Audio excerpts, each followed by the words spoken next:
सारा syllabus complete कर लिया, रिवाइज भी कर लिया, फैक्ट्स भी याद कर लिए और डेट्स भी याद कर ली, पर जब रिजल्ट देखा तो marks come. Hello everyone, this is Sakshi Sharma welcoming you all for the very first time on my channel, and this video is totally dedicated to some tips and tricks which you can follow while writing your answer to boost your marks.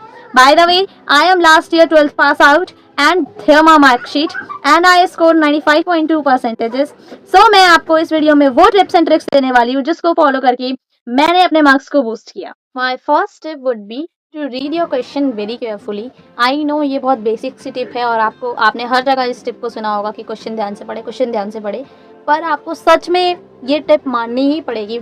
सबसे पहले first step है आपका answer writing का, कि आपको ये tip follow करनी पड़ेगी। कई बार क्या होता है कि एक क्वेश्चन के अंदर ही दूसरा तीसरा क्वेश्चन पूछा होता है, पर एक हम एक्साइटमेंट में उस क्वेश्चन को पूरा पढ़ते नहीं है और उसका आंसर लिखने लग जाते हैं। फॉर एग्जाम्पल, हमसे क्वेश्चन पूछा गया what is democracy, what are the functions of democracy and what is the important of democracy. हमने पहला वर्ड देखा डेमोक्रेसी और हमने सोचा कि ओ ये मुझे तो आता है, मैंने तो ये पढ़ा है। आप उसके अकॉर्डिंग अपना आंसर फ्रेम करने लग गए, पर आपने ये नहीं पढ़ा कि उसमें फंक्शंस भी पूछे गए हैं, उसमें आपसे इंपॉर्टेंस भी पूछा गया है। और आजकल बोर्ड एग्जाम्स में ये पैटर्न बहुत ही प्रिवलेंट है कि आपसे एक क्वेश्चन डायरेक्टली नहीं पूछा जाएगा, या तो वो क्वेश्चन ट्विस्टेड होगा या उसमें एक से ज्यादा क्वेश्चन होंगे।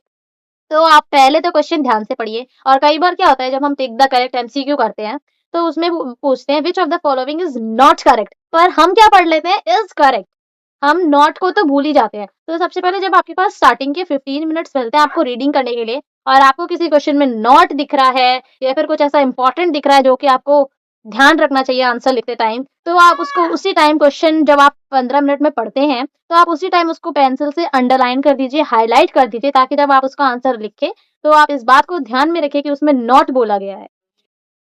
ये फर्स्ट टिप थी मेरी तरफ से कि आपको क्वेश्चन ध्यान से पढ़ना है, क्योंकि अगर आप क्वेश्चन ध्यान से पढ़ेंगे तभी आप उसका आंसर बिल्कुल करेक्ट लिख पाएंगे। सेकंड इज दिस कि आपको आंसर लिखने से पहले सबसे पहले एक आंसर का स्ट्रक्चर अपने माइंड में फ्रेम कर लेना है। स्ट्रक्चर इन द सेंस कि आपको सबसे पहले इंट्रो लिखना है, बॉडी लिखनी है, उसके बाद आपको कंक्लूजन लिखना है। और कई सारे सब्जेक्ट ऐसे होते हैं जिसमें हम क्वेश्चन को कोट के साथ स्टार्ट कर सकते हैं। फॉर एग्जाम्पल, सोशल साइंस में आपसे क्वेश्चन पूछा गया है कि व्हाट इज डेमोक्रेसी। इतना डायरेक्ट और सिंपल क्वेश्चन पूछा नहीं जाता है, खैर बस जस्ट गिविंग यू एग्जांपल कि what is democracy and what are the functions of democracy. तो आप पहले क्या लिख सकते हैं, एक कोट लिख सकते हैं, democracy is government of the people, for the people, by the people, given by Abraham Lincoln. तो आप एक कोट लिख के अपने आंसर को 50% मोर अट्रैक्टिव बना सकते हैं। आपको कहीं ना कहीं वो क्वेश्चन जिसमें कोट लिखा हुआ है वो आपके मार्क्स कहीं ना कहीं जरूर बूस्ट अप करेगा। सेकेंड पॉइंट कि आप इंट्रो जो लिख रहे हैं, इंट्रो में आप मीनिंग लिख सकते हैं, डेफिनेशन लिख सकते हैं, बैकग्राउंड लिख सकते हैं उस क्वेश्चन का। सेकेंड पार्ट, हम बॉडी पे आते हैं। आपको उसके बॉडी में क्या लिखना है, सबसे पहले आप क्लियर एंड सीक्वेंस वाइज लिखेंगे। सीक्वेंस वाइज कि अगर आपसे इंपॉर्टेंस पहले पूछा गया है तो आप पहले इंपॉर्टेंस लिखेंगे, उसके बाद आप उसके फंक्शंस लिखेंगे।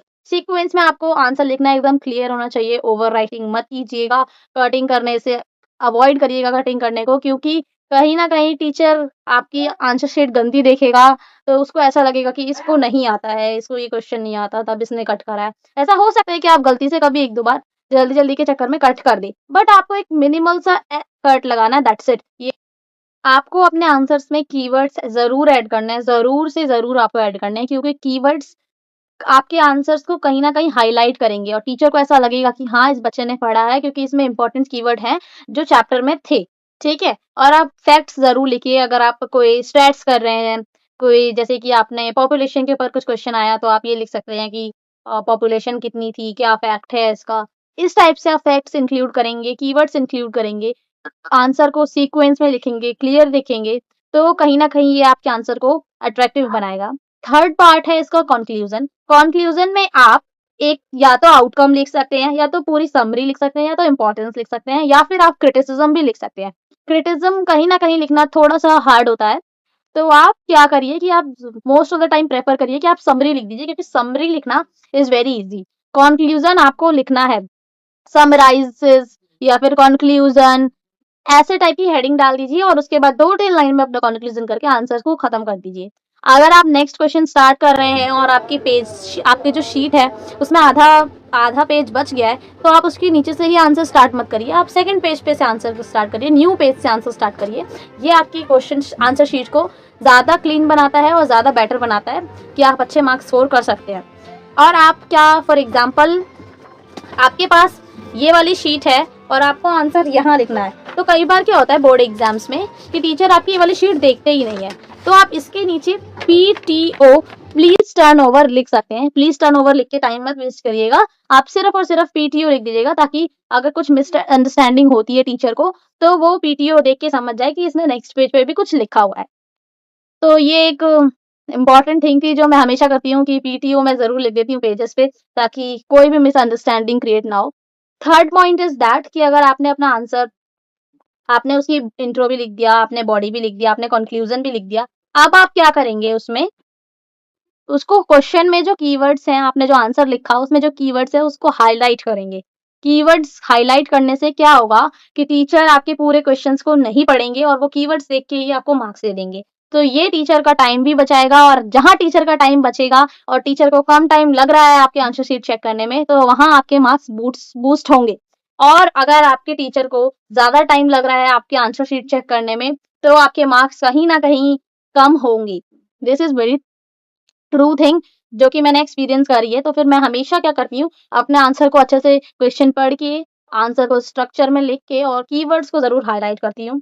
सेकेंड थिंग इज दैट कि आपके आंसर जो आप लिख रहे हैं, राइटिंग मैं ऐसा नहीं कह रही कि बहुत ही अट्रैक्टिव, बहुत ही सुंदर होनी चाहिए, बस आप अच्छा लिखिए, नीट एंड क्लीन लिखिए, ताकि वो रीडेबल हो, टीचर उसे पढ़ सके। अगर टीचर पढ़ ही नहीं पा रहा है तो टीचर आपको मार्क्स किस बेसिस पे देगा।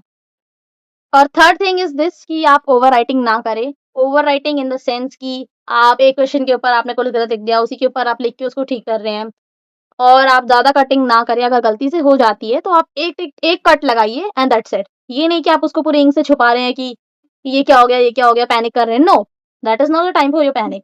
और फॉर इम्पोर्टेंट थिंग ये है कि अगर आप अपने क्वेश्चन में किसी डेटा, किसी फैक्ट को इंक्लूड करते हैं, या मैथ्स में आप कोई पाई चार्ट बना देते हैं, कोई डायग्राम बना देते हैं साइंस में, या फिर आप कोई फ्लो चार्ट बना के पूरे आंसर को दिखा रहे हैं, आप क्या कर सकते हैं कि इंट्रो लिखने के बाद आप एक फ्लो चार्ट बना सकते हैं कि आप पूरे आंसर की बॉडी में क्या क्या लिखने जा रहे हैं। For example, importance of democracy में आप क्या क्या लिखने जा रहे हैं, तो उसको एक फ्लो चार्ट में आप शो कर सकते हैं, ताकि टीचर के लिए और भी इजी हो जाए आपके आंसर शीट को चेक करना कि आपने लिखा क्या है।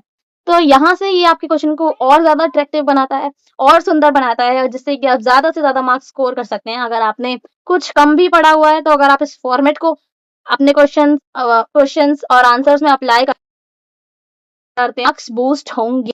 Thank you everyone for watching the video till the end. अगर वीडियो पसंद आई हो तो वीडियो पे लाइक करें और कमेंट करें कि नेक्स्ट वीडियो आपको किस टॉपिक पे चाहिए, और प्लीज सब्सक्राइब करें चैनल को और अपने दोस्तों के साथ शेयर करें। Thank you.